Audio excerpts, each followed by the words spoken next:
गुरुदेव भगवान का।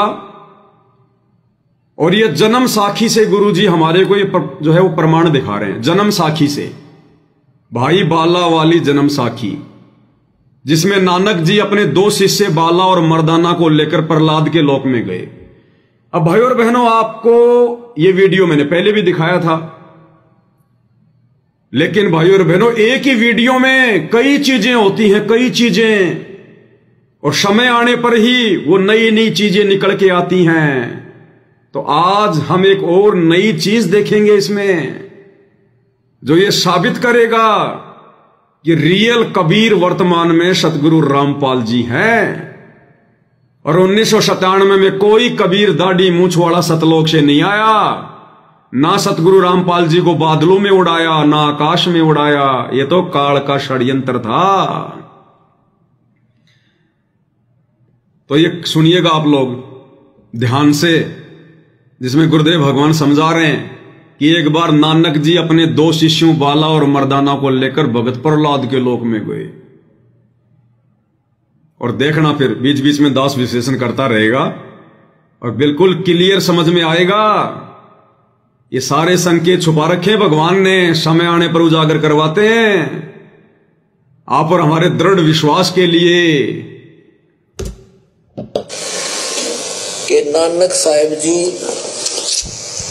के साथ मर्दाना जी एक बार प्रहलाद जी के लोक में चले गए। ये देखिएगा, ये वही प्राण संगली है गुरु नानक देव जी की। ये जन्म साखी है भाई बाला वाली, ये आपको पहले भी दिखाई थी। अब इसके आपको दिखाते हैं 272 पृष्ठ पे, ध्यान से सुनना। प्रहलाद भगत नाल गोष्ठी 272 पृष्ठ पे। तो प्रहलाद भगत की जब नानक साहिब जी मर्दाना और बाला वहां पहुंचे प्रहलाद भगत के लोक में, तो प्रहलाद भगत की नानक तपाजी तैनू कलयुग विच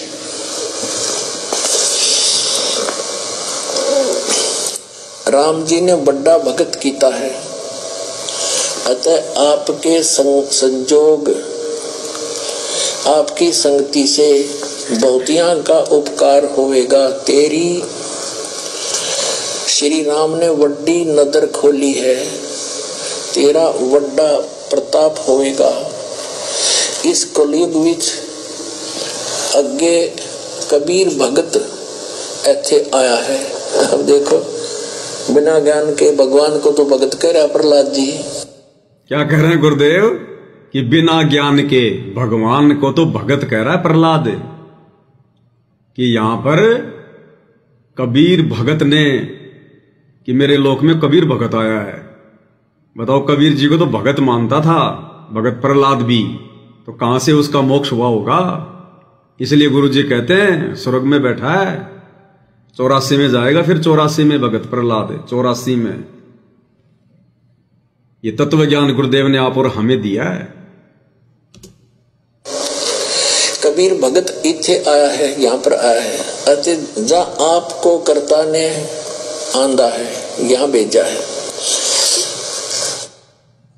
वहां मर्दान ने आंदा है। ता मर्दान ने पूछिया प्रहलाद भगत नु पूछिया, हे भगत जी तुसी भी बड़े भगत हो, अते तुम्हारे पीछे भी राम जी ने वड्डा चरित्र चलत दिखाया है, एक बहुत बड़ा यानी नरसिंह रूप धारण किया था। तेरी राम जी ने वड्डी नजर खोली है। भगत जी ऐथे होर कोई भी पहुंचिया है कि कबीर अते नानक तपा जी ही पहुंचिया है। ता प्रहलाद भगत मर्दाना ने कहा कि प्रहलाद जी तेरे लोक में कबीर और नानक जी के अलावा कोई और भी पहुंचा है क्या? क्योंकि हर कोई नहीं जा सकता भगत प्रहलाद के लोक में। परमात्मा ने उसकी व्यवस्था कर रखी है, कबीर देव भगवान ने, काल ने नहीं कर रखी। क्योंकि भगत प्रहलाद परमात्मा की आत्मा थी युगों युगों की, और परमात्मा ने उसके लिए वो लोक रिजर्व रखा है, रचा है। काल को भी नहीं पता भगत प्रहलाद का लोक और ये ध्रुव का लोक ये। तो और कौन जाएगा फिर वहां? उस कबीर के अलावा दूसरा कौन जा सकता है भगत प्रहलाद के लोक में? आपको आगे ये भी समझ में आएगा कि नानक जी भी खुद कबीर जी थे, दूसरा नहीं जा सकता।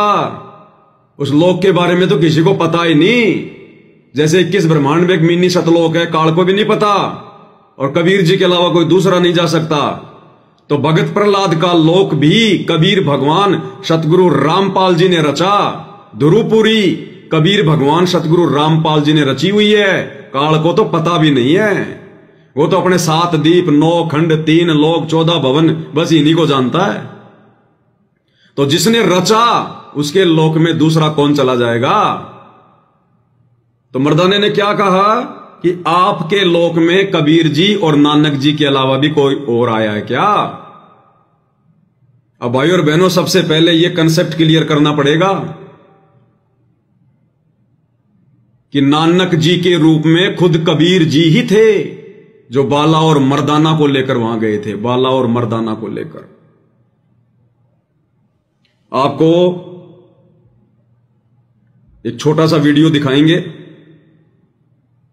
इससे आपके समझ में आएगा। यह वीडियो है गुरुदेव भगवान का, छोटा सा है 47 सेकंड का, क्योंकि मालिक संकेत की भाषा बोलेंगे भाई और बहनों, सांकेतिक भाषा। शब्द सैन सतगुरु की पहचान है, पावे अटल सुहाग रे। जो अपने गुरुदेव के सत्संगों में छुपे हुए संकेतों को पहचानने योग्य हो जाएगा, वही असल में गुरु को परमात्मा मानेगा और वही भक्ति सफल करके सतलोक जा पाएगा, नहीं तो नहीं जा सकते। ये नियम है परमात्मा का। शब्द सैन सतगुरु की पिछाणी, पाया अटल सुहाग रे।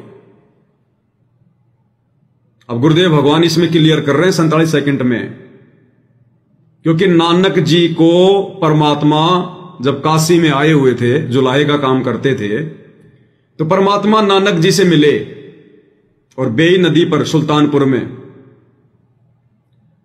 और नानक जी को काफी कुछ समझाया, नहीं माने। फिर परमात्मा काफी दिन उनसे नहीं मिले, 5-6 महीने।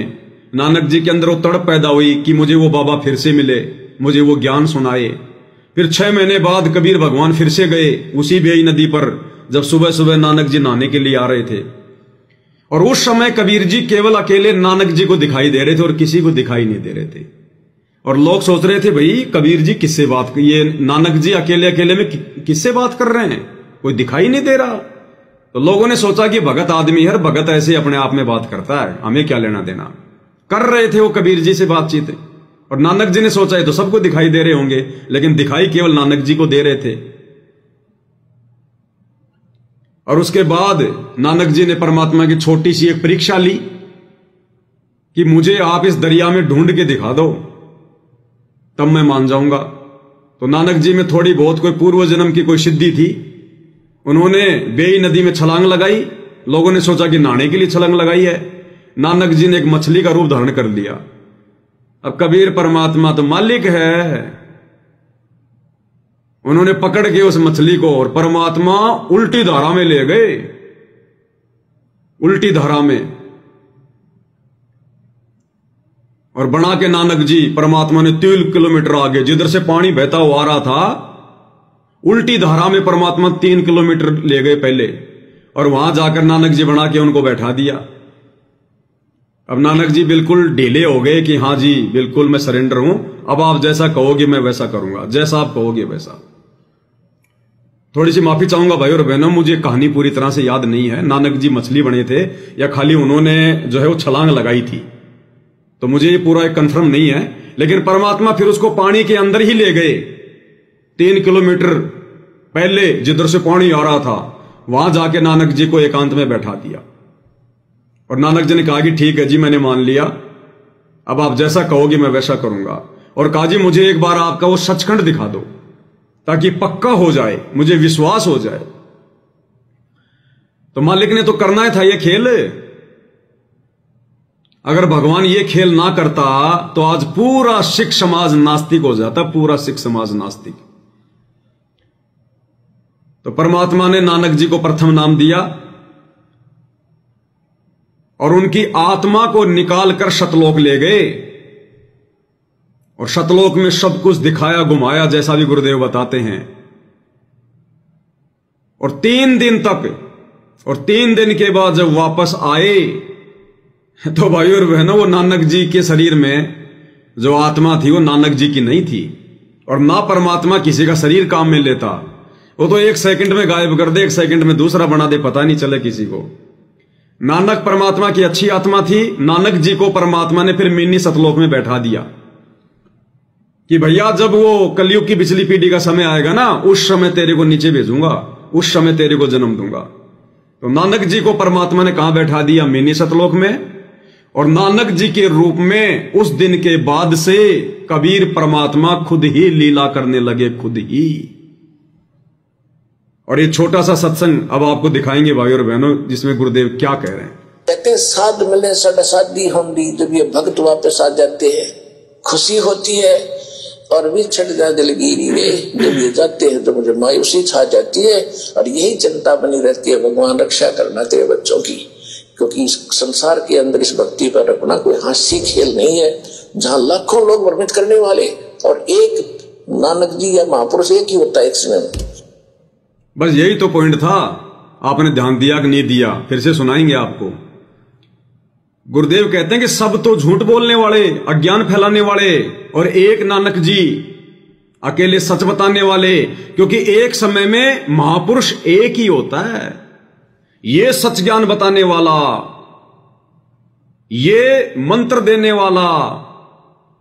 एक समय में महापुरुष एक ही होता है। एक बार फिर से ध्यान से सुनो भाई और बहनों, ये सूक्ष्म संकेत हैं, सूक्ष्म संकेत। नानक जी या महापुरुष एक ही होता है एक समय में, और वो एक सच्चा ज्ञान दोबारा सुनो करने वाले, और एक नानक जी या महापुरुष एक ही होता है एक समय में। एक नानक जी या महापुरुष एक ही होता है एक समय में। तो बताओ भाई और बहनों, वो एक महापुरुष कबीर जी थे जो काशी में रहा करते थे, या वो सच ज्ञान बताने वाला एक महापुरुष नानक जी थे? क्योंकि गुरुदेव ने क्लियर कर दिया, एक समय में यह सत्य ज्ञान बताने वाला महापुरुष एक ही होता है, एक ही। जबकि उस समय तो 2 थे, क्योंकि नानक जी तो कबीर जी के समकालीन थे। उधर तो कबीर जी काशी में बैठकर सत्य ज्ञान दे रहे थे और वो ही मंत्र दे रहे थे, और इधर नानक जी पंजाब में सत्य ज्ञान दे रहे और वो ही मंत्र दे रहे। तो एक समय में गुरुदेव कह रहे हैं एक ही महापुरुष होता है, एक ही, जो इन मंत्रों को दान करता है, एक ही। तो वो दोनों एक ही थे, नानक जी नहीं थे। वो कबीर परमात्मा का ही डबल रोल था। अब नानक के रूप में भी सारे खेल भगवान ही कर रहे थे। अन्यथा विचार करो भाई और बहनों, अगर वो नानक वाली ही आत्मा होती, मान लीजिए, चलो कुछ समय के लिए मान लेते हैं कि कबीर परमात्मा ने नानक जी को सतलोक दिखाया और 3 दिन बाद उनके शरीर में उनकी आत्मा को वापस प्रवेश करा दिया, और उसके बाद वो नानक जी ही ज्ञान प्रचार करने लगे, सब कुछ करने लगे। तो कबीर जी अपनी जिस आत्मा को उपदेश देंगे, जैसे नानक जी को उपदेश दिया, फिर सतनाम नानक जी ने बनारस में जाके लिया, फिर वापस अपने पंजाब आ गया। उसके बाद में नानक जी ने कितने चमत्कार किए, हजारों की संख्या में चमत्कार। एक बार बाला और मर्दाना ने कहा, जी हमने वो जगह नहीं देखी जहां पर रामचंद्र जी ने चढ़ाई करी थी, हमें श्रीलंका दिखाओ। तो नानक जी ने कहा अपने बाला और मर्दाना दोनों शिष्यों से कि आंखें बंद करो। उन्होंने आंखें बंद करी, फिर बोले आंखें खोलो।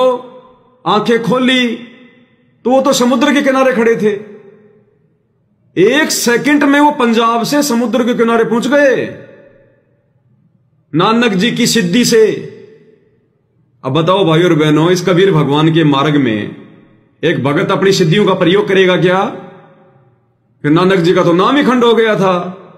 फिर नानक जी तो मेरी तरह फिर गुरुद्रोही हो गए, क्योंकि नानक जी ने भी फिर अपने भगवान की बात नहीं मानी, अपने गुरु की बात नहीं मानी, क्योंकि ये गुरु तो कभी अपने चेलों को सिद्धियां प्रयोग करने का आदेश ही नहीं देता। और नानक जी तो सिद्धियां प्रयोग करने लग गए, अपनी सिद्धि शक्ति से बाला और मर्दाना को श्रीलंका ले गए, समुद्र पे पानी की तरह उनको चलाया।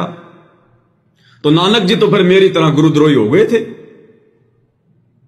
और दूसरा, भगत प्रहलाद के लोक में बाला और मर्दाना को कौन लेके गया अपनी सिद्धि शक्ति का प्रयोग करके? नानक जी। तो बताओ फिर नानक जी, एक जीव कैसे चला जाएगा भगत प्रहलाद के लोक में? किसी को पता ही नहीं है, कबीर जी के अलावा पता ही नहीं है कि किस ब्रह्मांड में भगत प्रहलाद का लोक कहां है। तो नानक जी कैसे चले जाएंगे? तो नानक जी के रूप में कौन लीला कर रहा था? स्वयं कबीर जी। और इतिहास गवाह है, सन 1507 में नानक जी ने नाम उपदेश देना शुरू कर दिया था। अरे वो तो भगत थे, भगत कभी नाम उपदेश थोड़ी देता है। उस समय को डीवीडी थोड़ी थी जो आज की तरह लोग डीवीडी से नाम दीक्षा दे रहे होंगे। नानक जी अपने मुंह से नाम दीक्षा दे रहे थे, और कबीर जी के अलावा इन मंत्रों को कौन दे देगा अपने मुंह से? तो सन 1507 में नानक जी ने सुल्तानपुर से नाम उपदेश देना शुरू कर दिया था, कबीर जी के रहते सहते। क्योंकि कबीर जी मगर से लीला करके गए थे सन 1518 में, और 1507 में ही नानक जी ने उपदेश देना शुरू कर दिया था। तो बताओ, उधर गुरु जी कह रहे हैं कि एक समय में एक ही महापुरुष होता है। अब बताओ, इधर तो नानक जी नाम दे रहे हैं, उधर कबीर जी नाम दे रहे हैं, तो गुरु जी झूठ थोड़ी बोल रहे हैं। फिर दो महापुरुष हो गए ये तो एक समय में एक ही महापुरुष होता है। तो नानक जी के रूप में वो लीला कौन कर रहे थे? कबीर जी। तो अब समझ में आएगा वो तीसरा जो आएगा। भगत प्रहलाद ने कहा ना कि एक और आएगा, और वो कौन होगा? वो नानक जी और कबीर जी जैसा ही होगा। तो नानक जी कौन थे? कबीर जी। और प्रहलाद ने क्या कहा कि वो नानक जी जैसा ही होगा। तो भाई कबीर जी जैसा तो कबीर ही होता है, दूसरा कोई नहीं होता। अब आपको ध्यान से सुनाएंगे दोबारा से भाई और बहनों, जहां से हमने छोड़ा था इस सत्संग को, वहीं से आपको फिर से सुनाएंगे गुरुदेव भगवान क्या कह रहे हैं। ध्यान से सुनिएगा, अब समझ में आएंगी ये बातें आपको कि धरती पर 8 सितंबर 1951 से ही कबीर भगवान, ओरिजिनल कबीर, संत रामपाल जी के रूप में प्रकट हैं। दिखाया है, तो एक बहुत बड़ा यानी नरसिंह रूप धारण किया था। तेरी राम जी ने वड्डी नजर खोली है, भगत जी ऐथे होर कोई भी पहुंचिया है कि कबीर अते नानक तपा जी ही पहुंचे हैं। तो मर्दाने ने क्या कहा प्रहलाद से कि भगत जी यहां पर और भी कोई पहुंचा है या कबीर जी और नानक जी आए हैं? तो भगत प्रहलाद अब क्या बोला? है ता प्रहलाद भगत बोलिया, भाई नानक तपे पासों पूछ ले और भी आवसी के ना आवसी, या कोई और आओगा कि नहीं आओगा? कोई ता भगत मर्दान ने कहा जी तुसी वड्डे भगत हो, अगली ते पिछली सब आपनो सतयुग थी सतयुग तक आदि लेकर मालूम है। जब मर्दाना ने पूछा ना कि यहाँ कबीर और नानक जी के अलावा कोई और भी आ सकता है क्या, कोई और भी आएगा क्या? अब पहली बार तो भाई और बहनों विचार करो, मर्दाना को क्या जरूरत थी ये पूछने की? मैं मर्दाना को क्या आवश्यकता थी ये बात पूछने की भगत प्रहलाद से कि कबीर और नानक जी के अलावा कोई और भी आएगा क्या? ये सतगुरु रामपाल जी भगवान ने जानबूझकर मर्दाना के मुंह से निकलवाया, जानबूझकर, क्योंकि आज परमात्मा इसको प्रमाण के रूप में ले रहे हैं। तो गुरुजी ने जानबूझकर, इस कबीर भगवान ने जानबूझकर मर्दाना के मुंह से निकलवाया। तो मर्दाना ने कहा कि प्रहलाद जी, कबीर जी और नानक जी के अलावा कोई और भी आएगा क्या? तो भगत प्रहलाद ने कहा कि नानक जी से पूछ लो। तो मर्दाना ने कहा कि आप भी तो बड़े भगत हो, आप ही बता दो। तो क्या बता रहा है प्रहलाद? तो प्रहलाद भगत ने कहा कि सुन भाई जी हाँ। क्या कहा प्रहलाद ने? इस जी हा यानी इस जैसा, पंजाबी में जी हा यानी इन जैसा, इस जैसा कोई और होगा वो एथे आवेगा, वो यहां आवेगा किसके जैसा? नानक जैसा। तो नानक जी किसके जैसे थे? कबीर जी के जैसे, क्योंकि नानक और कबीर दोनों एक ही थे। नानक जी ही कबीर जी की लीला कर रहे थे, कबीर जी नानक जी की लीला कर रहे थे। तो इन जेहा जे कोई और होवेगा तो इत्थे आवेगा। भाई और बहनों, जब मैं छोटा सा था तो मेरे शरीर के जो पिताजी थे वो पंजाब में रहते थे, ठेकेदारी करते थे, वो पटियाला रहते थे, चंडीगढ़। तो हमारा पूरा परिवार चंडीगढ़ रहा करता था। तो मैंने मेरी 6वीं तक की जो शिक्षा है वो सतनाम पब्लिक स्कूल पटियाला में मैंने पढ़ी है। अब उस समय तो मेरे को फुल टू फुल आती थी पंजाबी, लिखना बोलना सारी। लेकिन उसके बाद फिर मेरे पिताजी वहां से आ गए, क्योंकि शराब ज्यादा पीते थे। और शराब के नशे में एक दिन उन्होंने किसी बिहारी को इतना मारा, इतना पीटा, और गधे पर बैठा कर काला मुंह करके गले में चप्पल की माला पहना कर वहां उसका ड्रामा निकाला। अब मेरा पिता वहां पर ठेकेदार था। अब सारे बिहारियों की वहां पर एकता हो गई कि जब तक ये ठेकेदार यहां रहेगा हम इस कंपनी में काम नहीं करेंगे, धागा मिलती। अब सेठ क्या करे, एक आदमी के पीछे सबको तो नहीं करेगा ना। तो फिर उन्होंने मेरे पिताजी से कहा कि ठेकेदार जी अब आप जाओ, आपका समय पूरा हो गया। अब नहीं, अगर मेरे पिताजी को नहीं निकाले हैं तो सारे बिहारी फिर हड़ताल कर देते वो। तो फिर क्या किया, हमारे को फिर वहां से निकाल दिया गया। मेरे पिताजी फिर हम सबको लेकर गांव आ गए।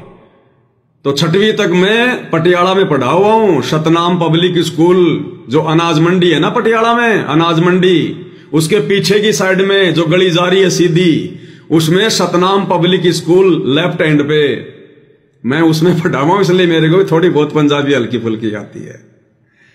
तो भगत तो मर्दाने ने कहा कि प्रहलाद जी इत्थे और भी कोई आवेगा। तो भगत प्रहलाद ने कहा जे कोई नानक जेहा होवेगा तो इत्थे आवेगा, और दे आने का काम नहीं, और किसी आने का यहां काम नहीं है। ध्यान से सुनो क्या कह रहा भाई और बहनों। मर्दान ने कहा जी तुसी वड्डे भगत हो, अगली ते पिछली सब आपनो सतयुग थी, सतयुग तक आदि लेकर मालूम है। ता प्रहलाद भगत ने कहा कि सुन भाई, इस जीहा, इस जेहा, इस जीहा, इस जैसा, नानक जैसा कोई और होगा तो आएगा। यही मेन पॉइंट है, सुन लेना ध्यान से। थी सतयुग तक आदि लेकर मालूम है। ता प्रहलाद भगत ने कहा कि सुन भाई, इस जीहा कोई होएगा ता ऐथे पहुंचेगा। यानी नानक जी जैसा कोई होगा या तो यहां पर पहुंचेगा। गुरुजी ने हिंदी में बता दिया, यानी नानक जी जैसा कोई होगा तो यहां पहुंचेगा। और फिर क्या कह रहा है, जब प्रहलाद ने पूछा कि जो आएगा और जो कोई आएगा इन जैसा, वो कौन होगा, किस जाति में होगा, किस वर्ण में होगा, और कौन से शहर में होगा, और कौन सी धरती पे होगा। फिर देखना आप और हमारे सामने सच्चाई कैसे निकल के आएगी कि ओरिजिनल कबीर वो दाढ़ी मूंछ वाला है या सतगुरु रामपाल जी 8 सितंबर 1951 से हैं। होरस दा ऐथे पहुंचण दा काम नहीं, और किसी दे ऐथे पहुंचण दा काम नहीं। प्रहलाद कह रहा है और किसी दा ऐथे पहुंचण दा काम नहीं, यानी और किसी का यहां पहुंचने का काम नहीं है। केवल नानक जी और इससे पहले आए कबीर जी, और जो इनके जैसा होगा वही आएगा। और आगे वड्डे वड्डे भगत होए हन अते होणगे, पर पहुंचिया कोई नहीं। प्रहलाद जी कह रहे और भी बड़े बड़े भगत हुए हैं और आगे भी होंगे, लेकिन और किसी के मेरे लोक में पहुंचने का काम नहीं है, क्योंकि वो कबीर परमात्मा का रचा हुआ लोक है, और कबीर परमात्मा भिन्न भिन्न रूप बना के वहां जा सकते हैं, दूसरा नहीं। फिर मर्दान ने पूछिया, आप देखना पहचान वो कद होए सी और किते नेड़े जुग विच होसी, यानी वो कब होसी और को नेड़े तेड़े होगा या नजदीकी होसी। ता प्रहलाद भगत की हा सुन भाई, कलयुग विच होएगा।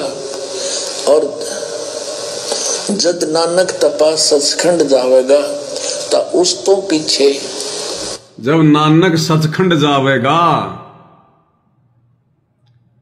उसके बाद होएगा। तो सचखंड भाई कबीर जा सकता है।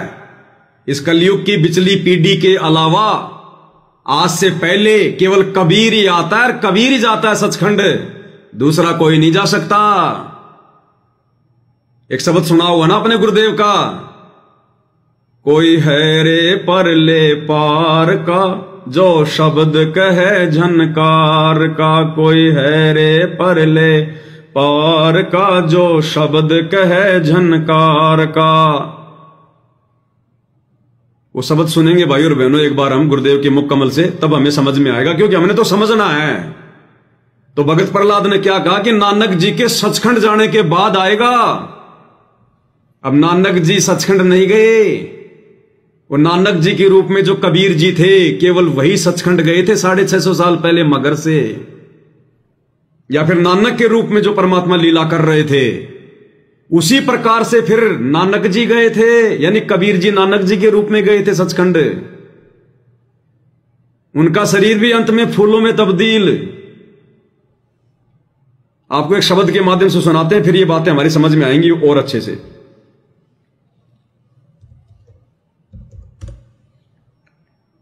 ध्यान से सुनिएगा।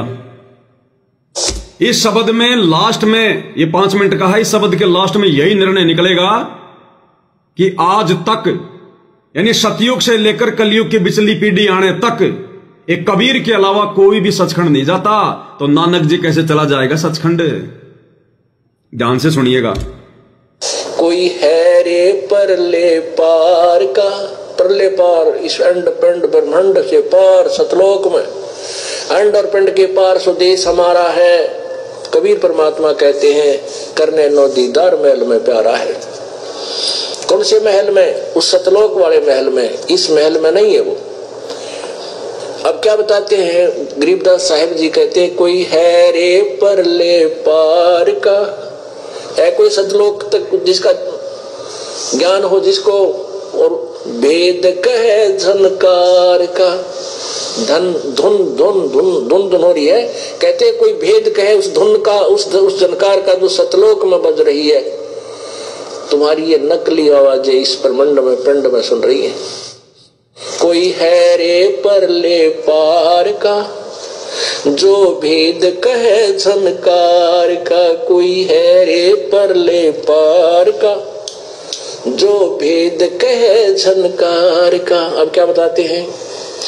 वारही गोरख वारही दत्त वारही ध्रुव प्रहलाद अर्थ। वारही माने उरले ही, उरली तरफ, परली तरफ नहीं, वार उरले लो है काल के लोक में, this side not that side.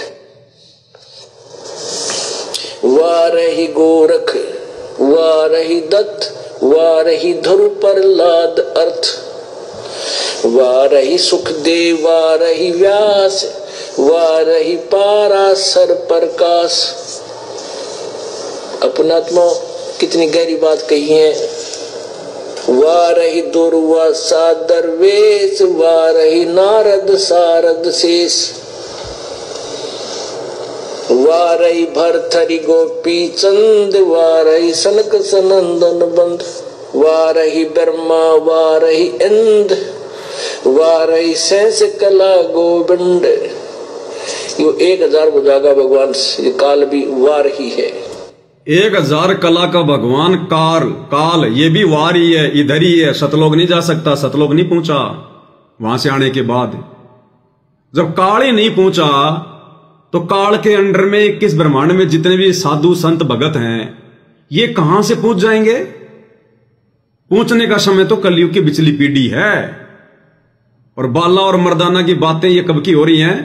उस समय की कि नानक जी के सतलोक जाने के बाद। तो नानक जी तो आज से 550 साल पहले गए थे, तो उस समय वो कैसे चले गए वो सचखंड? क्योंकि सचखंड तो अब जाएंगे आत्मा उस कबीर के अलावा, कबीर के अलावा आत्माएं तो अब जाएंगी सचखंड। तो नानक जी अगर आत्मा होती तो 550 साल पहले कैसे सचखंड चली जाती। तो नानक जी के रूप में कबीर जी थे। आगे सुनिए, लास्ट में परमात्मा इसका निष्कर्ष देंगे कि केवल कबीर जी गए हैं और कोई नहीं गया। वारही शिव शंकर जो संब, वारही धर्म राय आरंभ, वारही धर्म राय धर धीर, परम धाम पहुंचे कबीर। ऋग्वेद साम अथर्वण वेद, परम धान नहीं लहा भेद। अलल पंख अगाध भेव, जैसे कुंजी सुरती सेव। वार पार थे हाने था, गरीब दास निर्गुण निगाह। अब क्या बताते हैं, सुनिए। कोई हैरे परले पार का जो भेद कहे जनकार का, वो वास्तविक धुन को बतावे। है कोई आओ मेरे सामने। जब कहते धुन धुन देखी धुन सुनी, इस शरीर में जो तुम्हें दिखाई देता है और जो सुनता है वो काल तक का है। दृष्टि पड़े सुफना है धर अंबर कैलाश, वो या कृत्रिमबाजी झूठ है तुम सुरत समो श्वास। श्वास में सुरत समोने का अर्थ है जो मंत्र आपको दिया श्वास उश्वास का, उसमें ध्यान से सिमरण करते रहो, इससे पार होगे। वार ही गोरख, गोरख जैसे नाथ भी उधर ही उर्ली साइड में है, पार नहीं हुए। और वार ही दत्त, दत्तात्रेय जैसे भी ये उर्ली ओड भी है, ये पार नहीं हुए। वार ही धरु प्रहलाद, अर्थ धरु और प्रहलाद भी पार नहीं, इनकी जन्म मृत्यु होती है। अब यहां चक्कर में पड़ जाते हैं, वह कमाल की बात है। ये तो इनको तो भगवान मिल गए थे। अरे भगवान 120 वर्ष काशी में रह के चले गए, सब न मिल लेते, कौन सा पार हो गया। भगवान के मिलने से पार नहीं होती, भगवान के द्वारा बताएगी भक्ति से भक्ति धनी होकर के हम सतयुग दास के गए। वार ही सुखदेव, वार ही व्यास, सुखदेव ऋषि भी वार ही, क्योंकि स्वर्ग लोक तक गया, विष्णु के लोक तक गया, और व्यास भी उर्ली तरफ ही है। और वार ही पाराशर प्रकाश, पाराशर जैसे ऋषि भी यही रहे। वार ही दुर्वासा दरवेश, वार ही नारद सारद शेष, ये नारद जैसे भी शारदा, शारद माने शारदा, शारदा कौन है, ये ब्रह्मा जी की पुत्री सरस्वती। वार ही भर्तृ गोपी चंद, वार ही सनक सनंदन बंद, ये गोपी चंद भर्तृ जैसे भी जन्म मृत्यु के अंदर ही है, पार नहीं हुए। वार ही ब्रह्मा, वार ही इंद्र, वार ही सेंस कला गोविंद, ये थारे 1000 बुझागे भगवान तक भी यहीं पर ब्रह्मा विष्णु महेश जैसे भी जन्म मृत्यु के अंदर ही है। फिर कौन पार हुआ अभी तक? वार ही धर्म राय धर धीर, और परम धाम पहुंचे कबीर, क्योंकि परमात्मा आए थे, उन्होंने जाकर के दिखाया, फिर वापस आए। अब यहाँ हमने ये समझना है कि ये ऐसा क्यों हुआ। परम धाम पहुंचे कबीर। सतयुग त्रेता द्वापर और कलयुग की बिचली पीढ़ी तक केवल कबीर परमात्मा ही सतलोक से आते हैं और वापस जाते हैं, सचखंड से आते हैं और वापस जाते हैं, और कोई नहीं जाता। तो नानक जी के रूप में सचखंड जाने वाले कबीर जी ही थे। ये अनंत कोटि कलाओं का स्वामी है। अब हमें ये बातें आगे और अच्छे से समझ में आएंगी। अब हम वापस वही आते हैं अपने पॉइंट पे, भाई मर्दाना वाली साखी पे आते हैं हम। अब समझ में आएगी भाई और बहनों। युग विच होसी आगे वड्डे वड्डे भगत होए हन, अते होणगे पर पहुंचिया कोई नहीं। ता फिर मर्दाने पूछिया जी वो कद होए सी, वो कब होगा जो आपके लोक में आएगा, जो आप कह रहे हो कि कबीर जी और नानक जी जैसा होगा, वो कब होगा? तो भगत प्रहलाद कह रहा है कि नानक जी के सचखंड जाने के बाद। और किते नेड़े जुग विच होसी, यानी वो कब होसी और कौन नेड़े तेड़े होगा या नजदीकी होसी।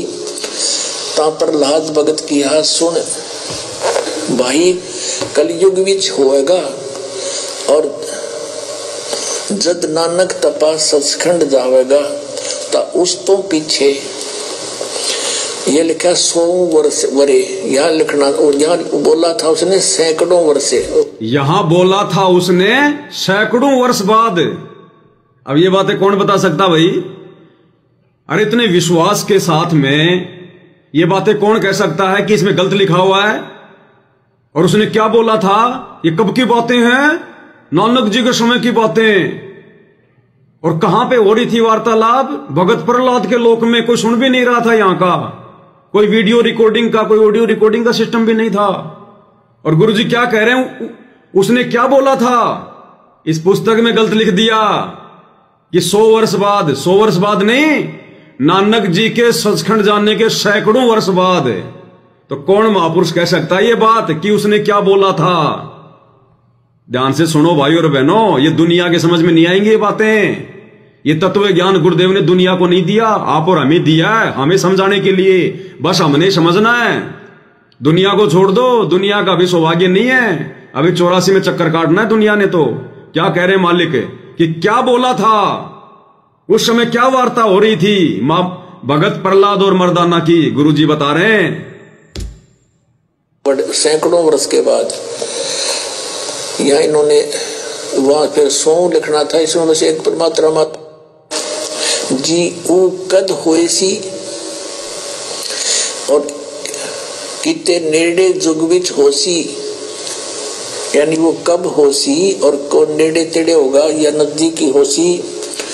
ता प्रहलाद भगत की हा सुन भाई कलयुग विच होएगा और जद नानक तपा सचखंड जावेगा ता उस तो पीछे ये लिखा 100 वर्ष वरे, यहाँ लिखना, यहाँ बोला था उसने सैकड़ों वर्ष, बोला था उसने सैकड़ों वर्ष। तो कौन बोलेगा ये बातें भाई और बहनों?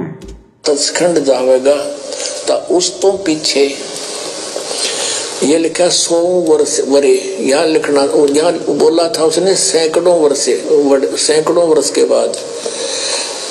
यहाँ इन्होंने वहां फिर 100 लिखना था, इसमें से एक मात्रा होती 100 हो जाता। यहाँ पर 100 वर्ष, ये 100 वर्ष लिख दिया इन्होंने। उसी 100 वरे होसी अते एन्हा तेहा ते बगैर होर कोई ना आवसी, यानी इन तीनों के बगैर यहां और कोई नहीं आ सकता।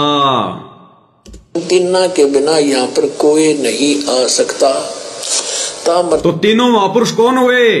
कबीर जी ही, यानी कबीर जी तो कबीर जी थे ही। और नानक जी जो गए थे बाला और मर्दाना को लेकर, वो भी कबीर जी थे। भूमिका नानक जी की कर रहे थे। और अब तीसरा जो जाएगा, और जाएगा भाई और बहनों, ये चमत्कार होंगे आने वाले समय में। ये फालतू में नहीं दिखा रहे गुरुजी। प्रहलाद कह रहा कि एक और आएगा जो इनके जैसा होगा। और वो महापुरुष कौन है अब आगे समझ में आ जाएगा। सतगुरु रामपाल जी। तो सतगुरु रामपाल जी भगत प्रहलाद के लोक में जाएंगे। और जैसे नानक जी अपने 2 शिष्यों को लेकर गए बाला और मर्दाना को, ऐसे ही गुरुदेव भगवान अपने भक्तों को लेकर जाएंगे भगत प्रहलाद के लोक में। ये उदाहरण पेश करके जाएंगे कि ये कबीर ही है। और उन भक्तों के सामने वो प्रहलाद पैरों में पड़कर दंडवत करेगा। परमात्मा उसको वही रूप दिखाएंगे जो नरसिंह वाला रूप। तब उसको यकीन हो जाएगा ये तो मेरा वही भगवान आ गया। और हम भक्तों को फिर दृढ़ विश्वास हो जाएगा। और जिन जिन भक्तों को परमात्मा लेकर जाएंगे, ये तो साक्षात धरती पर कबीर भगवान ही है। इस परमात्मा सतगुरु रामपाल जी के लिए भगत प्रहलाद के लोक में जाना कोई बड़ी बात थोड़ी है। ये परमात्मा तो दिन में कोई 100 बार सतलोक जाता है और वापस आता है। भगत प्रहलाद का लोक तो ये रहा, कौन सा दूर है। ये मालिक तो पता नहीं कितनी बार सतलोक जाता है, दिन में कितनी बार आता है। एक रूप में जेल में बैठ के लीला कर रहे हैं, एक रूप में सतलोक में बैठे हैं, एक रूप में न जाने किस किस ब्रह्मांड में लीला कर रहे हैं, ज्ञान दे रहे हैं, नाम दे रहे हैं, सत्संग कर रहे हैं। एक रूप में हम सब सत्सेवक भाई बहनों के घरों पर बैठे हैं, रोजाना भोग लेने आ रहे हैं। आरती के समय आता है भगवान, हमारे घट में विराजमान है। ये तो अनंत कोटि कलाओं का स्वामी है। लेकिन हम कलयुग की पिछली पीढ़ी वालों को परमात्मा दृढ़ करेगा, विश्वास दिलाएगा। जो प्रहलाद का परमात्मा ने प्रमाण दिखाया ना जन्म साखी से कि और आएगा जो इनके जैसा होगा, तो उनके जैसा कौन होगा? भाई कबीर के जैसा तो कबीर ही हो सकता है, कोई दूसरा थोड़ी हो सकता है। क्योंकि नानक जी के रूप में खुद कबीर जी थे और कबीर जी खुद हैं कबीर जी। और जो तीसरा होगा वो इनके जैसा होगा, यानी वो भी कबीर जैसा होगा। तो कबीर जैसा दूसरा नहीं होता, कबीर ही होता है। तो परमात्मा प्रहलाद के लोक में भी जाएंगे। और एक भाई ने जो कमेंट्स किया है, नरेंद्र जी ने, कि अगर उन तीन के अलावा कोई और नहीं जा सकता तो फिर बाला और मर्दाना क्यों गए? फिर वो कैसे पूछ गए? अरे उनको तो ले जाया गया है। वहां पूछने का मतलब है अपनी खुद की सिद्धि शक्ति से, अपने खुद के दम पर, अपने खुद के बलबूते पर इन तीन के अलावा कोई और नहीं आ सकता। जबकि बाला और मर्दाना तो अपने गुरु जी के सहारे गए थे। जैसे सतगुरु रामपाल जी ना जाने कितने भक्तों को ले जाएंगे, किन किन आत्माओं पे परमात्मा दया करेंगे। और कोई नहीं आ सकता इन तीन के अलावा। इसका मतलब है अपनी खुद की सिद्धि शक्ति से। बाला और मर्दाना अपनी शक्ति से नहीं गए, उन पे तो मेहर करी थी परमात्मा ने, नानक जी के रूप में, कबीर जी ने, सतगुरु रामपाल जी ने, विश्वास दिलाने के लिए। क्योंकि बाद में फिर ये सारी घटनाएं गुरु गोविंद, उनको नानक जी ने फिर किसको बनाया था अपना उत्तराधिकारी? गुरु कौन थे? गुरु भाई लैना थे ना, भाई लैना। बाद में जाके नाम क्या पड़ा था उनका? गुरु गोविंद सिंह पड़ा था या क्या पड़ा था? फिर बाद में जाके उन्होंने तो लिखा था ये सारा सब कुछ। तो बाला और मर्दाना ने फिर ये लिखवाना भी तो था गुरु गोविंद सिंह जी के माध्यम से, भाई लैना के माध्यम से। ये प्रमाण भी तो लिखवाने थे। क्योंकि ये जो भाई, जो बाले वाली जो जन्म साखी है, ये नानक जी के रूप में कबीर परमात्मा के सतलोक जाने के बाद में लिखी गई है। और उनको लिखनी नहीं आती थी, तो उन्होंने फिर भाई लैना से लिखवाई थी। ये भाई बाला और मर्दाना बोला करते थे कि हम कहां कहां गए उनके साथ में, कहां कहां उन्होंने चमत्कार किए, कैसी कैसी घटनाएं हुई। ये दोनों उन घटनाओं को बोला करते थे। और नानक जी जिसे अपना उत्तराधिकारी बनाकर गए थे, वो फिर उनको लिखा करते थे। तो फिर परमात्मा ने लिखवानी भी तो थी भाई। इसलिए उन दो आत्माओं को अपने साथ लेकर गए थे। और वो अपने गुरु जी के सहारे गए थे, नानक जी के सहारे, अपनी खुद की सिद्धि शक्ति से नहीं गए हो। अब ऐसे तो गुरु जी चाहे लाखों को ले जाएं, लेकिन अपनी शक्ति के सहारे केवल ये तीन ही आ सकते हैं। भगत प्रहलाद ने कहा और कोई नहीं आ सकता। दो तो आ लिए, और तीसरा जो इनके जैसा होगा, तो उनके जैसा तो वही होगा। तो अब ये गुरु जी की मर्जी है, गुरु जी किन किन आत्माओं पे दया करेंगे, उनके दृढ़ करेंगे परमात्मा और लेकर जाएंगे। और परमात्मा सहशरीर लोगों को ऐसी दिखाई देंगे, ऐसी वो दृष्टि देंगे भगवान, ताकि नीचे वालों को भी विश्वास हो। जैसे परमात्मा मगर से गए थे, लोगों को दिव्य दृष्टि दे दी, ऊपर जाते दिखाई दे रहे थे कि देखो रे पंडितों, तुम कह रहे थे कि मगर में मरने वाला तो गधा बनेगा, देख मैं तेरा स्वर्ग भी पार कर गया, तेरे स्वर्ग से ऊपर जा रहा हूं। उन्होंने अपने वो पतड़े वतड़े जंतर मंत्र खोल के देखे, हक्का बक्का रह गए। तो ये भगवान ऐसे ऐसे उदाहरण पेश करके जाएगा कलयुग की पिछली पीढ़ी में, सतगुरु रामपाल जी। तब दुनिया हजारों साल इनकी भक्ति करेगी, ऐसे कोई नहीं करने वाला। तो क्या कहा, ध्यान से सुनिएगा। 100 हो जाता, यहाँ पर 100 वर्ष, ये 100 वर्ष लिख दिया इन्होंने। उसी 100 वरे होसी अते एन्हा तेहा ते बगैर और कोई ना आवसी, यानी इन तीना के बिना यहाँ पर कोई नहीं आ सकता। ता मर्दान ने पूछिया, अब सुनो आगे और विश्वास बढ़ेगा। फिर मर्दाने ने पूछा, वो किस जाति में होगा, किस वर्ण में होगा, किस धरती पर आएगा। ध्यान से सुनना भाई और बहनों, कंसेप्ट क्लियर होंगे। ये जो 3D फिल्म बनाई गई है सतलोक आश्रम वालों के द्वारा, संत और परमात्मा का अद्भुत मिलन, ये काल का भयंकर षड्यंत्र, महाझूठ। और 1997 में ना सतलोक आश्रम वालों के अनुसार जो कबीर जी सतलोक से आकर संत रामपाल जी के रूप में लीला कर रहे हैं, वो कबीर असली है। ये 8 सितंबर 1951 को गांव धनाना में प्रकट हुए सतगुरु रामपाल जी रियल कबीर हैं। ये क्लियर होगा, अब देखना आप जी। तीन केड़े हन ता प्रहलाद भगत की, हा भाई मर्दान ने कहा जी तीन कौन? प्रहलाद ने कहा कि इन तीनों के अलावा कोई नहीं आ सकता यहां और। तो मर्दाने ने कहा जी ये तीन कौन? आगे कबीर होया है ते हुण नानक तपा हुआ है अते फिर ऊ होसी। ता मर्दान ने पूछिया जी कबीर जुलाहा होया ते नानक खत्री होए अते जी ऊ किस वर्ण होएगा? अब भगत मर्दाने ने पूछा कि आप जिन तीन का जिक्र कर रहे हैं ना, तो कबीर जी तो जुलाहा जाति में हुए थे, नानक जी जो है वो खत्री जाति में हुए थे। अब जो तीसरा होगा, जो तीसरा आएगा, जो आप कह रहे हो कि इनके जैसा होगा वो तीसरा, वो किस जाति में होगा, किस वर्ण में होगा? किस वर्ण विच होएगा, यानी किस जाति से होएगा, ते किस धरती पर होएगा होसी और केड़े शहर ता प्रहलाद भगत किहा भाई पंजाब की धरती ते। नोट करना भाई और बहनों, दिमाग में तीन चीजें डाल लेना। ये तो भगत प्रहलाद ने क्या कहा कि भाई पंजाब की धरती ते, यानी वो जो तीसरा आएगा ना वो पंजाब की धरती पे आएगा। दोबारा सुन लो। पर होएगा होसी और केड़े शहर ता प्रहलाद भगत किहा पंजाब की धरती पे और जाट जाति में, और उसका प्रचार क्षेत्र होगा बरवाड़ा। बरवाड़ा, ये तीन चीजें ध्यान रखना। पंजाब की धरती पे आएगा वो तीसरा, जाट जाति में आएगा और उसका प्रचार प्रसार क्षेत्र होगा बरवाड़ा। ये तीन चीजें ध्यान रखना, फिर समझ में आएगा ओरिजिनल कबीर कौन है, वो दाढ़ी मूंछ वाला या सतगुरु रामपाल जी। भाई पंजाब की धरती ते, पंजाब और वर्ण जाट जट वर्ण होगा, यानी जाट जाति में होगा। और कहाँ आएगा?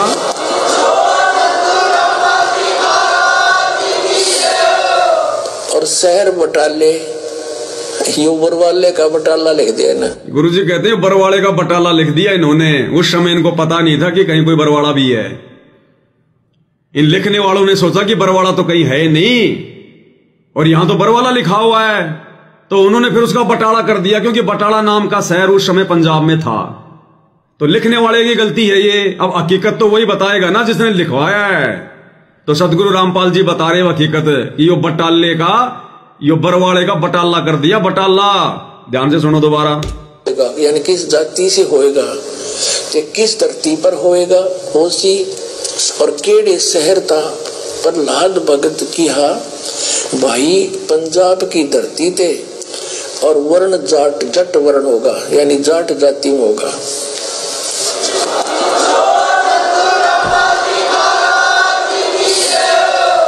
और शहर बटाले, यो बरवाले का बटाला लिख दिया ना, यो था बरवाड़ा, बरवाले में उसी। सतगुरु रामपाल जी भगवान की जय हो। क्या कह रहे हैं गुरुदेव भगवान? कहां उसी? बरवाड़े। यो बटाले का यो बरवाड़े का बटाला लिख दिया, बटाला। बरवाड़े विच होसी। तो तीन चीजें भाई और बहनों, ये तीन चीजें अब क्लियर कर देंगी। आज का वीडियो ये क्लियर कर देगा। इससे बड़ा सबूत नहीं हो सकता फिर कोई समझदार के लिए। तो बाकी भैंस के आगे कितनी बीन बजाओ, कोई फायदा नहीं। जानबूझ के परमात्मा ने दया बख्शी आप और हमारे ऊपर। उस मर्दाने के मुंह से इस प्रकार के सवाल निकाले और प्रहलाद ने जवाब दिया। नहीं, क्या जरूरत थी उसको पूछने की, और क्या जरूरत थी नानक जी को लेकर जाने की उनको। लेकिन आज आप और हम आत्माओं को दृढ़ विश्वास दिलाने के लिए गुरुदेव भगवान ने दया बख्शी। और क्या पूछा मर्दाने ने कि जी वो कौन से शहर में आएगा वो तीसरा, जो आप कह रहे हो कि जो इनके जैसा होगा वो यहां आएगा। नानक जी के सचखंड जाने के सैकड़ों वर्ष बाद है। तो नानक जी को तो सचखंड गए हुए 500 साढ़े 500 साल हो गए, सैकड़ों वर्ष हो गए। बिल्कुल सही है। और आ गए गुरुदेव। और वो पंजाब की धरती पे होगा। कहां होगा? वो पंजाब की धरती पर आएगा, पंजाब की धरती पर। अब विचार करना भाई और बहनों, पंजाब की धरती पर कौन आया? 8 सितंबर 1951 को सतगुरु रामपाल जी भगवान आए पंजाब की धरती पर। वो डाडी मूंछ वाला कबीर नहीं आया, क्योंकि 8 सितंबर 1951 को जिस समय गुरुदेव भगवान गांव धनाना में प्रकट हुए, उस समय ये हरियाणा प्रांत नहीं बना था, ये पंजाब के अंतर्गत था, ये पंजाब की धरती थी गांव धनाना की। हरियाणा तो 1 नवंबर 1965 या 59 को बताया गुरुदेव ने। आप लोग जो है गूगल पे जाके देख लेना कि हरियाणा प्रांत का कब नाम पड़ा, हरियाणा का जन्म कब हुआ। 1 नवंबर 1959 या 65 को हरियाणा नाम पड़ा है, उससे पहले यह पंजाब का क्षेत्र था। तो इस भविष्यवाणी के अनुसार जो भगत प्रहलाद ने कहा था कि वो जो तीसरा होगा वो पंजाब की धरती पर आएगा, तो कौन आए पंजाब की धरती पर? 8 सितंबर 1951 को सतगुरु रामपाल जी। अरे तुम्हारे वो डाडी मोछ वाले कबीर जी जिनके लिए तुमने फिल्म बनाई है, और तुम ही कह रहे हो कि 1997 में कबीर भगवान सतलोक से आए, संत रामपाल जी को सतलोक भेज दिया और संत रामपाल जी का रूप बना के लीला कर रहे हैं। तो कब आए तुम्हारे कबीर डाडी मूछ वाले? 1997 में। अरे 1997 में जहां आकर वो संत रामपाल जी को मिले, वो पंजाब की धरती नहीं थी, वो तो हरियाणा बन चुका था। 1965 में ही हरियाणा बन गया था, और तुम्हारे डाडी मूछ वाले कबीर आए 1997 में। तो इस भविष्यवाणी के अनुसार वो तुम्हारा कबीर तो फैल है, वो महापुरुष नहीं है जिस महापुरुष के लिए भगत प्रहलाद ने भविष्यवाणी करी, लिखवाया, बताया कि वो पंजाब की धरती पर आएगा। तो तुम्हारा डाडी मोछ वाला कबीर तो 1997 में हरियाणा की धरती पर आया। पंजाब की धरती पर कौन आया? संत रामपाल जी आए। ये है वो महापुरुष, स्वयं कबीर देव। फिर दूसरा क्या पूछा गया? वो किस जाति में आएगा, यानी किस जाति में होगा? पंजाब की धरती पे तो आएगा, ठीक है, किस जाति में आएगा? तो भाई वो जट वर्ण में आएगा, जाट जाति में होगा। तो 8 सितंबर 1951 को जाट किसान के घर पर प्रकट होने की लीला किसने की? सतगुरु रामपाल जी ने। अरे तुम लोगों को तो यह भी नहीं पता कि 1997 में तुम्हारा जो कबीर जी आया था सतलोक से, वो किस जाति में था, उसकी जाति क्या थी? तुम्हें तो पता ही नहीं उस कबीर की क्या जाति थी। और भगत प्रहलाद कह रहा वो तो जाट जाति में आएगा। तो जाट जाति में 8 सितंबर 1951 को रियल कबीर सतगुरु रामपाल जी आए, या 1997 में सतलोक से चलकर तुम्हारे डाडी मूछ वाले कबीर आए? दोनों बातें परम सत्य। तीसरी बात, केड़े शहर विच होगा, कौन से शहर में होगा, उसका प्रचार प्रसार क्षेत्र क्या होगा? तो प्रहलाद ने कहा कि बरवाड़ा। लिखने वालों ने बटाला लिख दिया, इनकी मूर्खता है, हकीकत बता दी गुरुजी ने, बरवाड़ा। तो बरवाड़े को अपना प्रचार प्रसार क्षेत्र किसने बनाया? बताओ किसने बनाया? अरे जिस समय तुम्हारे कबीर जी आए थे दाढ़ी मूछ वाले 1997 में, तो तुम्हारे कबीर ने तो फिर 2000 में करोथा आश्रम बनाया, करोथा में प्रचार प्रसार किया तुम्हारे कबीर ने तो। और बरवाड़ा में किसने किया? सतगुरु रामपाल जी ने किया। क्योंकि प्रहलाद कह रहा है कि वो ही जो पंजाब की धरती पर आएगा और जाट जाति में आएगा, उसका प्रचार प्रसार क्षेत्र बटाला बरवाला होगा। तो तुम्हारे कबीर जी 1997 में आए थे, उन्होंने तो फिर करोथा आश्रम में प्रचार किया, तो भविष्यवाणी के अनुसार तो वो फेल हो गया। तो कौन हुआ रियल कबीर? भाई और बहनों, ये अमरवाणियां दी हैं हमें गुरुदेव ने, छांट छांट के अमरवाणियां, छांट छांट के नित्य नियम में।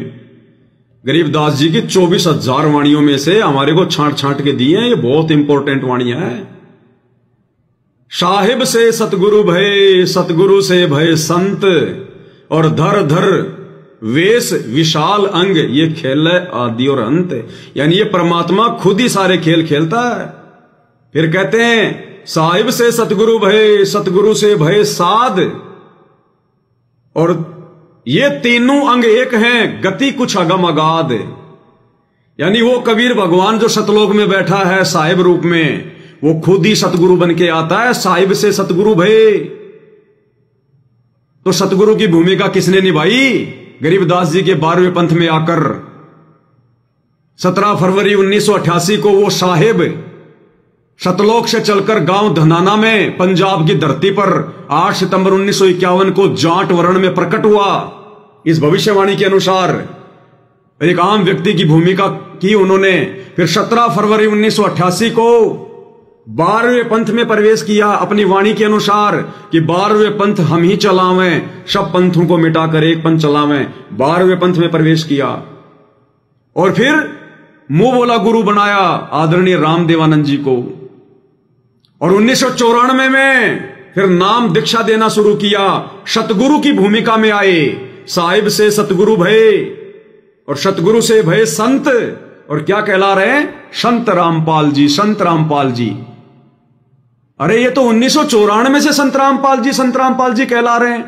तो तुम्हारा कबीर तो आया 1997 में, उससे पहले तो संत की भूमिका संत रामपाल जी निभा रहे हैं। तुम्हारे कबीर दाढ़ी मूंछ वाले ने तो 1997 में संत रामपाल जी का रूप धारण करके संत नाम कहलवाया, जबकि ओरिजिनल कबीर तो 8 सितंबर को ही आ गए और 1994 से उपदेश देकर अपना 13वां कबीर पंथ चलाकर संत की पदवी लेकर बैठे थे कि साहिब से सतगुरु भय, सतगुरु से भय संत। और धर धर वेश विशाल अंग, वो खेल है आदि और अंत। तो भाई और बहनों, इस बहम में मत रह जाना। ये सबसे बड़ी गलती होगी हमारी, सबसे बड़ी गलती। अगर हमने अपने गुरु को मानुष मान लिया तो इस प्रकार के काल प्रेरित वीडियो देख देख कर काल इन सतलोक आश्रम वालों के, गुरु जी के परिवार वालों के सिर पर बैठा है, सिर पर अजगर की तरह लपेटा लगा के, और दिन रात आत्माओं को भ्रमित कर रहा है। ये जो 25 मिनट का वीडियो इन्होंने बनाया, जो बकवास, ये मां झूठ है, मां झूठ। आने वाला इतिहास, आने वाले भगत, इन आश्रम वालों को, गुरु जी के परिवार वालों को, इन कोऑर्डिनेटरों को, जो अपने बच्चे पालने के चक्कर में, चंद पैसों के लालच में ये सच को सच नहीं कह रहे। महाभारत के भीष्म पिता द्रोणाचार्य और उस करुण की तरह मूक बधिर बन के बैठे हैं, गूंगे बन के बैठे हैं। इनका दुर्वासा की तरह बक्कल उतरेगा, बक्कल, जो सच को सच नहीं कह रहे। आज ये कैसी दुर्गति हुई थी उनकी महाभारत में, ये आने वाले समय में पता चलेगा। तो ये रियलिटी है भाई और बहनों, गुरुदेव के सत्संग ही सार है। और गुरुदेव ने तो सब कुछ सत्संगों में डाल दिया, आप और हम नहीं समझ पाए उस सार को, उस तत्व को। क्योंकि गुरुदेव भगवान की जिम्मेदारी, गुरुदेव का कार्य इन धर्म शास्त्रों को समझाना था, वेद, गीता, कुरान, पुराण, सदग्रंथ साहिब को। अरे गुरु के सत्संग तो शिष्यों ने समझने पड़ेंगे। गुरुजी अपने खुद के सत्संग नहीं समझाएंगे। गुरुजी ने सत्संग केवल इसलिए किए उन धर्मशास्त्रों को समझाने के लिए, और धर्मशास्त्रों को समझाते समझाते वो क्या बन गए? सत्संग। अब अपने द्वारा कहे गए सत्संगों को गुरु नहीं समझाएगा, इसके लिए फिर गुरुजी ने सत्संगतियां रखी हैं। गुरु के सत्संगों को समझने के लिए, समझाने के लिए, उन पर निष्कर्ष निकालने के लिए। इसलिए भाई और बहनों, ये जो सात संगतियां हैं, ये सतगुरु रामपाल जी परमेश्वर जी का यथार्थ 13वां कबीर पंथ है। और मुझ पवन दास समेत आप सभी आत्माओं का बड़ा सौभाग्य, जो गुरुदेव ने हम सबको इस भक्ति मार्ग पर दृढ़ करने के लिए, इसी जन्म में सतलोक की टिकट कंफर्म करने के लिए आप और हमें जोड़ दिया। ये दास अपने आप से भली भांति परिचित है भाई और बहनों। 2 कोड़े का कुत्ता, जीव, सुअर आदमी, सुअर भी मेरे से अच्छा था। मुझे अपनी औकात का भली भांति पता नहीं था, तो परमात्मा ने शरण में लेकर ज्ञान दे के अपनी औकात से परिचित करवा दिया था। उसके बाद गुरुदेव भगवान ने इस दास को खड़ा किया है, ताकि कोई अहंकार, कोई घमंड कोई मान बढ़ाई, कोई पब्लिसिटी, ये अंदर ना समा जाए, तो ठोक बजा के फिर परमात्मा ने खड़ा किया। इसलिए दास अपनी औकात से भली भांति परिचित है, मेरा इसमें कोई श्रेय नहीं है, कोई योगदान नहीं है। हर कलयुग की पिछली पीढ़ी में परमात्मा किसी न किसी को तो खड़ा करते ही है। इनका तो यही सिस्टम है, यही रूल होता है। ये डीवीडी परमात्मा असंख्य बार चला चुके हैं जब से ये काल की सृष्टि चली गई है। हर कलयुग की पिछली पीढ़ी में भगवान आता है और यही खेल खेलता है मालिक। ऐसे ही एक आत्मा को लास्ट में जाके साथ संगति के लिए निमित्त बना देता है। अब की बार मेरा नंबर आ गया सौभाग्य से। आप भाई बहन अब की बार पार नहीं हुए तो क्या पता फिर किसी कलयुग की पिछली पीढ़ी में आप भाई बहनों का नंबर आ जाएगा। क्योंकि नंबर उन्हीं का आएगा जिनकी भक्ति उस स्तर तक हो जाती है, जिनकी भक्ति उस स्तर की हो जाती है। परमात्मा उन आत्माओं को धीरे धीरे तैयार करके जो है वो लेके आता है वहां तक, तैयार करके। दास 2 बार पहले वीडियो बना चुका है जो गुरुदेव ने हिसार जेल से 9 पेज का लेटर भेजा था, भगत ए भगत बी। उसमें गुरुदेव ने यह बिल्कुल ये क्लियर किया है, क्योंकि उस लेटर को हर कोई नहीं समझ सकता। उसमें गुरुदेव ने लिख दिया और उसका सार यह है कि मैं 2 कोटि का जीव पवनदास और सतगुरु रामपाल जी का छोटा भाई महेंद्र, इस पूरी संगत में केवल हम 2 ही जीव ऐसे हैं जो 84 लाख योनियों से नहीं आ रहे हैं। केवल हम 2 ही ऐसे भगत हैं जो 650 साल पहले नहीं थे। केवल हम 2 ही ऐसे हैं। लेकिन भाई वो चढ़ गया काल के हथे, वो बन गया 40 साल वाला भगत है। और दास पे परमात्मा ने दया कर दी, मुझे बना दिया 4 साल वाला भगत है। तो हम 2 ही आत्मा है भाई और बहनों, जो मनुष्य जन्म लेती हुई नहीं आ रही। हमें परमात्मा ने सुरक्षित रखा हुआ था, सुरक्षित इस समय के लिए दोनों को मौका देना था। मौका भगवान ने उसको भी दिया और मुझ पवन दास से बहुत अच्छा मौका दिया। अपने घर में परमात्मा ने उसको पैदा किया, अपने भाई के रूप में मालिक ने उसको जन्म दिया। मुझ पवन दास से बहुत अच्छा मौका दिया। बचपन से भगवान की उसने संगति की है, लेकिन उसके कोई माड़े संस्कार, इतनी अच्छी आत्मा होने के बावजूद भी वो काल के हत्थे चढ़ गई और इस कलयुग की पिछली पीढ़ी में मोक्ष नहीं करवा सकता। इस नीच पर परमात्मा ने दया कर दी और साथ संगति के लिए खड़ा कर दिया। मैं अपने भी शुभ कर्म बना रहा हूं गुरु आशीर्वाद से, और भाई बहन भी गुरुदेव की रजा के पात्र बनते जा रहे हैं साथ संगति से जुड़कर। ये उस 9 पेज के लेटर में संकेत है पूरा का पूरा। वो फिर से आपको पढ़ाएंगे दोबारा से। ये बुद्धि ऐसे ओपन नहीं होती। इसलिए दास हाथ जोड़ के विनती करता है भाई और बहनों कि मुझ पवन दास से राग द्वेष बिल्कुल भी मत करना, जरा भी मन में दोष मत पालना, राग द्वेष मत करना। अगर मेरे वीडियो अच्छे नहीं लगते, साथ संगति अच्छी नहीं लगती है, तो मेरे से रिश्ता तोड़ो और अपनी भक्ति करो, लेकिन द्वेष मत कर लेना। क्योंकि भगवान जिसको खड़ा करता है उस आत्मा से यदि आपने द्वेष कर लिया, ईर्ष्या कर ली, क्योंकि मैं अपने अंदर बिल्कुल पाक साफ हूं, मेरे अंदर किसी के प्रति कोई द्वेष नहीं है, कोई राग नहीं है। अगर आप लोगों ने अगर कर ली तो और जो है सजा के पात्र बनोगे। इसलिए दास बार बार सबसे हाथ जोड़ के ये विनती करता है, अगर साथ संगति समझ में नहीं आती है तो भाई संतों की निंदा ना करो, आप छोड़ के चले जाओ ना। क्या जरूरत है आपको साथ संगति में जुड़ने की, रहने की। अगर हम गलत हैं तो गलत की तरफ तो आपने ध्यान ही नहीं देना चाहिए। अरे गलत आदमी की तरफ कोई देखता है क्या? ध्यान ही नहीं देना चाहिए। लेकिन जबरदस्ती काल फिर कर्म फुड़वाएगा, विरोध करवा के, वीडियो बनवा के, दुनिया भर की उल्टी सीधी बातें बुलवा के, और होंगी सारी हुआ भाई। तो भाई और बहनों, ये आप भी देख रहे हो पिछले 8-10 साल से भगवान ने किस प्रकार से दास को निमित्त बना रखा है। मैं बार बार कहता हुआ भी अच्छा नहीं लगता हूं, लेकिन बीच बीच में थोड़े संकेत जरूर करने पड़ते हैं। तो भाई और बहनों, ये बहुत बड़ी रजा, बहुत बड़ी मेहर गुरुदेव भगवान की आप और हम सभी के ऊपर। और ये साध संगतियों से ही क्लियर होगा, और साध संगतियों से ही क्लियर होता आ रहा है